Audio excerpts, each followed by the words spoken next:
സകൃതകൃതമായ നാട്ടുകാരെ എനിക്കൊരു ഡൗട്ട് ചോദിക്കാൻ വേണ്ടിയിട്ടാണ് കേട്ടോ. ഒരു ഡൗട്ട് അറിയുന്നവർ പറഞ്ഞു തരണേ. എന്താന്ന് പറഞ്ഞിട്ടുണ്ടെങ്കിൽ ഞാനിപ്പോൾ നാട്ടിൽ കുറേ കാലം നാട്ടിലുണ്ടായിരുന്നേ. അപ്പോൾ ഒരു മലയാളികൾ ഒരു പ്രത്യേകതരം രോഗത്തിന് അടിമകളാണ്. എന്താന്ന് പറഞ്ഞിട്ടുണ്ടെങ്കിൽ തിങ്കളാഴ്ച എന്തുകൊണ്ട് മലയാളികൾ ജോലിക്ക് പോകുന്നില്ല? അതാണ് എൻ്റെ ഒന്നാമത്തെ ചോദ്യം. തിങ്കളാഴ്ച എന്തുകൊണ്ട് മലയാളികൾ ജോലിക്ക് പോകുന്നില്ല?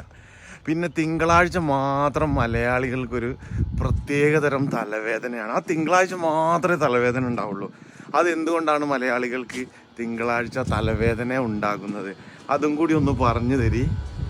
ഇതിൻ്റെ രോഗത്തിന് എന്തെങ്കിലും മരുന്നുണ്ടോ എന്നുള്ള ഡോക്ടർമാർ വല്ലവരും ഉണ്ടെങ്കിൽ അതൊന്ന് പറഞ്ഞു തരി. തിങ്കളാഴ്ച എന്തുകൊണ്ട് മലയാളികൾ ജോലിക്ക് പോകുന്നില്ല ഒന്നാമത്തത്. രണ്ടാമത്തത്, തിങ്കളാഴ്ച എന്തുകൊണ്ട് മലയാളിക്ക് തലവേദന ഉണ്ടാകുന്നു? ഇത് രണ്ടും അറിയുന്നവരൊന്ന് കമൻറ്റ് ചെയ്യ്. സംഭവം എന്താ പറഞ്ഞിട്ട് ഇതൊരു രോഗമാണ്, ഒരു മാരക രോഗമാണ്. തിങ്കളാഴ്ച ജോലിക്ക് പോകാതിരിക്കുന്നതും തിങ്കളാഴ്ച മാത്രം തലവേദന, അല്ലാത്ത ദിവസം ഒരു തലവേദന അല്ല. എന്തായിരിക്കും അങ്ങനെ? അറിയുന്നവരൊന്ന് പറഞ്ഞു തരിക. ഡോക്ടർമാരാരെങ്കിലും ഉണ്ടെങ്കിൽ ഇതിന് പറ്റിയ മരുന്ന് എന്തെങ്കിലും ഉണ്ടെങ്കിൽ അതൊന്ന് പറഞ്ഞു തരിക. മലയാളികളിൽ മാത്രമേ കണ്ടുവരുന്നുള്ളൂ കേട്ടോ. നാട്ടിൽ ബംഗാളികളും ഹിന്ദിക്കാരും വേറെ രാജ്യക്കാരും വേറെ സംസ്ഥാനത്തുള്ള ആൾക്കാരൊക്കെ ഉണ്ട്.